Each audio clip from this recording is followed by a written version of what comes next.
नमस्ते बच्चों, स्वागत है आपका प्रवीणाज हिंदी क्लासेस में। आज हम देखेंगे व्याकरण का भाग 2। उसमें हम देखेंगे मात्रा। तो मात्रा ज्ञान यहाँ पर हम देख रहे हैं। तो यहाँ पर वर्णमाला अगर आपको देखना है, समझना है तो इस वीडियो के डिस्क्रिप्शन बॉक्स में जो लिंक दी गई है वो उस लिंक पर जाकर आप वर्णमाला देख सकते हैं। तो यहाँ पर हम मात्राओं का ज्ञान प्राप्त करने वाले हैं। तो उससे पहले आपको वीडियो जो है तो वीडियो देखने से पहले आपको इस चैनल को सब्सक्राइब करना है और बेल आइकन पे दबाना है, ताकि जो नया वीडियो बन रहा है वो आप तक पहुँच जाए, सबसे पहले आप तक आ जाए। तो यहाँ पर देखिए, पिछले अध्याय में हमने वर्णमाला के स्वर और व्यंजन से परिचित हो चुके हैं, यानी कि हमें पता है कि स्वर कौन से हैं और व्यंजन कौन से हैं। हम जानते हैं कि व्यंजनों को बोलने में स्वरों की सहायता लेनी पड़ती है।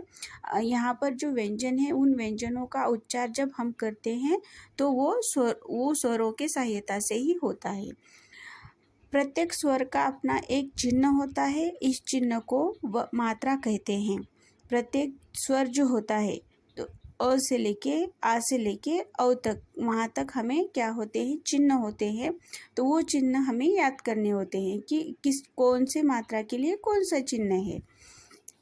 तो यहाँ पर जब भी हम शब्दों का उच्चार करते हैं तो यहाँ पर मात्रा और व्यंजन स्वर मिलाकर ही हमें उस शब्द का उच्चार करना पड़ता है।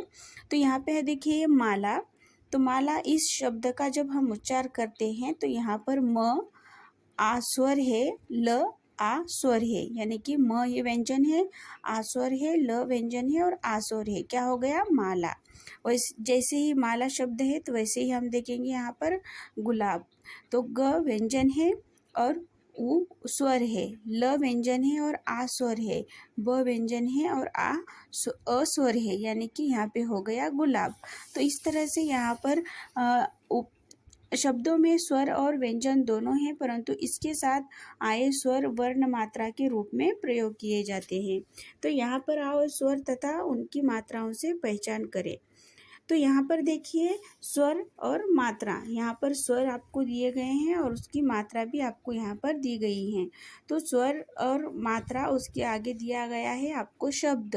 तो वो देखिए अ की कोई मात्रा नहीं होती है, इसीलिए यहाँ पे क्रॉस का चिन्ह दिखाया गया है। जैसे कि देखिए यहाँ पे सरल शब्द है मटर, बतख। आ की मात्रा यहाँ पे दिखाई दे रही है आपको, ये रही आ की मात्रा।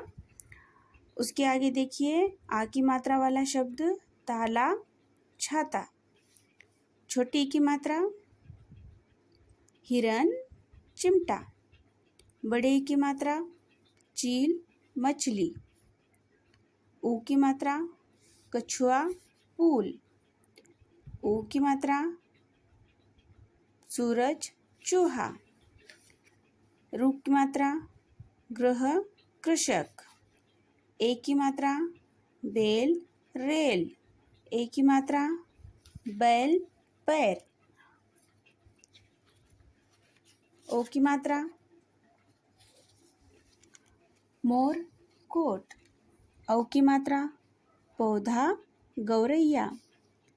अम से अंगूर, बंदर। चंद्रबिंदु, आँख, चांद। आह प्रातः, नमक। तो विशेष अ स्वर का प्रयोग प्रत्येक व्यंजन के साथ होता है, जैसे कि क, अ, ल, अ, कल। र व्यंजन के साथ उ तथा उ, यानी कि छोटा उ और बड़ा उ स्वर का प्रयोग होता है, जैसे र, उ, रु, गुरु। र, उ, रु, अमरूद। इस तरह से। तो इस तरह से यहाँ पर हमने मात्राएं देखी हैं। तो इन मात्राओं की सहायता से अलग अलग शब्द जो होते हैं वो हम बना सकते हैं। तो आगे की जो वीडियो है तो उस वीडियो में हम सरल शब्द यानी कि जिसकी मात्रा नहीं होती है उसके सरल शब्द होते हैं, तो वो सरल शब्द हम यहाँ पर आगे की वीडियो में देखने वाले हैं। यहाँ पर हर एक वीडियो आएगा आपका, तो उसमें यहाँ पर जो मात्राएं लगी हुई हैं जैसे कि अलग अलग मात्राएं हैं, आ की मात्रा, ई की मात्रा, बड़े ई की मात्रा, ऊ की मात्रा, बड़े ऊ की मात्रा, रू की मात्रा, ए की मात्रा, ऐ की मात्रा, ओ की मात्रा और आउ की मात्रा। तो ये मात्राओं के जो शब्द होते हैं उन शब्द भी हम देखेंगे, उसके साथ उसके जो वाक्य बनते हैं वो वाक्य भी हम यहाँ पर देखेंगे। तो यहाँ पर जो वर्णमाला है तो वर्णमाला में स्वर और व्यंजन आपको याद करने हैं। नमस्ते बच्चों, यह वीडियो अपने दोस्तों के साथ लाइक और शेयर करना ना भूलिए।